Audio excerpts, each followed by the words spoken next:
محترم ناظرین کرام، السلام علیکم ورحمۃ اللہ وبرکاتہ۔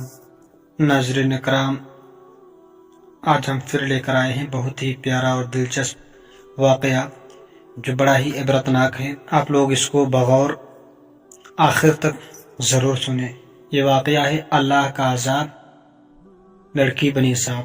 اس واقعے کو آپ حضرات سنیں۔ اگر ویڈیو اچھی لگی تو لائک کریں، اور اگر ہمارے چینل پر آپ نئے ہیں تو ہمارے چینل کو سبسکرائب ضرور کریں، کیونکہ ایسی ہی ویڈیو ہم اس چینل پر لے کر آتے رہتے ہیں۔ چلیے واقعے کو شروع کرتے ہیں۔ بسم اللہ الرحمن الرحیم۔ اللہ کا عذاب لڑکی بنی صاحب۔ ایک خوبصورت گاؤں تھا جہاں زندگی سکون اور خوشی سے بھرپور تھی۔ وہاں کے لوگ سادہ اور نیک دل تھے، جو اپنی زندگی اللہ کی عبادت اور محنت مزدوری میں گزارتے تھے۔ گاؤں کے بیچوں بیچ ایک ندی تھی جس کے کنارے بڑے بڑے درخت سایہ کرتے تھے۔ اس گاؤں میں ایک حسین لڑکی عائشہ رہتی تھی۔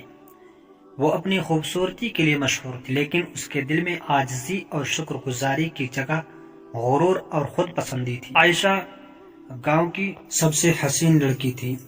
اس کے چہرے کی چمک، بڑی آنکھیں اور لمبے سیاہ بال ہر کسی کو حیران کر دیتے تھے۔ گاؤں کے نوجوان اس سے شادی کے خواب دیکھتے تھے، لیکن عائشہ سب کو کمتر سمجھتی تھی۔ عائشہ اکثر کہتی، میرے جیسا کوئی نہیں، یہاں کے نوجوان میرے قابل نہیں۔ اس کے والدین نیک دل اور دیندار تھے، جو ہمیشہ اسے نصیحت کرتے، بیٹی اللہ نے تجھے یہ خوبصورتی دی ہے، اس پر غرور نہ کرو، اللہ کو غرور پسند نہیں، عاجزی اختیار کرو۔ لیکن عائشہ ان کی باتوں کو نظر انداز کرتی اور کہتی، یہ سب میرے نصیب کی بات ہے، مجھے کسی کی نصیحت کی ضرورت نہیں۔ ایک دن گاؤں میں ایک بوڑھا فقیر آیا۔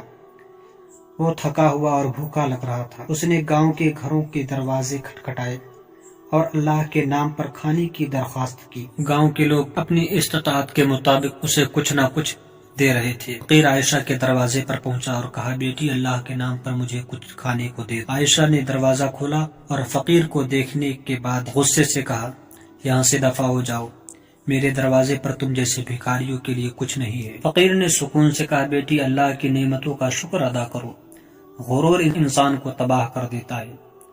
اگر تم نے اپنی روش نہ بدلی تو تم پر اللہ کا عذاب نازل ہو سکتا ہے۔ عائشہ نے قہقہ لگا کر جواب دیا، مجھے تم جیسے فقیر کی نصیحت کی ضرورت نہیں، جا یہاں سے۔ فقیر نے افسوس سے کہا، یاد رکھنا اللہ کی پکڑ بڑی سخت ہوتی ہے، جب عذاب آتا ہے تو کوئی اسے روک نہیں سکتا۔ اس رات عائشہ نے ایک خوفناک خواب دیکھا۔ وہ ایک سنسان جنگل میں کھڑی تھی جہاں ہر طرف زہریلے سانپ رینگ رہے تھے۔ ان کی خوفناک آنکھیں اسے گھور رہی تھی اور وہ چیخ رہی تھی، لیکن کوئی مدد کو نہیں آیا۔ جب وہ جاگی تو اس کا دل خوف سے کانپ رہا، لیکن عائشہ نے اس خواب کو زیادہ سنجیدگی سے نہیں لیا اور اپنے معمول کے مطابق زندگی میں مصروف ہو گئی۔ چند دنوں بعد عائشہ کے جسم میں عجیب تبدیلیاں شروع ہو گئی۔ اس کی جلد پر عجیب نشان ظاہر ہونے لگی اور اس کے ہاتھوں اور پیروں میں شدید درد ہونے لگا۔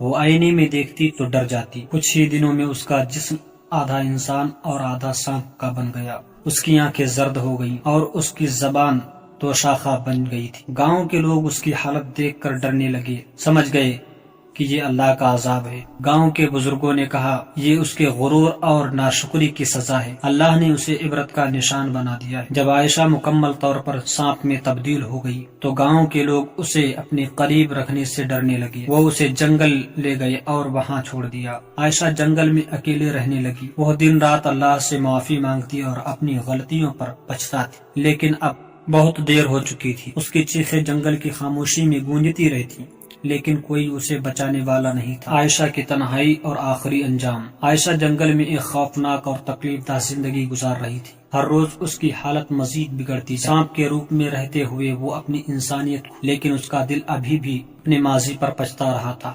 وہ دن رات اللہ سے معافی مانگتی تھی، لیکن اب وقت گزر چکا تھا۔ ایک رات عائشہ نے آسمان کی طرف دیکھا اور کہا، اے اللہ، میں نے غرور کیا، ناشکری کی اور دوسروں کو نیچا دکھانے کی کوشش کی، یہ میری سزا ہے اور میں اسے قبول کرتی ہوں، لیکن اے اللہ، اگر مجھے معاف نہ بھی کرے تو کم از کم دوسروں کو میری کہانی سے سبق سیکھنے دے۔ اس کی یہ دعا جنگل سناٹے میں گونجتی رہی۔ کچھ دنوں بعد گاؤں کے لوگ جب جنگل میں گئے تو انہیں عائشہ کی موجودگی کا کوئی نشان نہیں ملا، وہ غائب ہو چکی تھی۔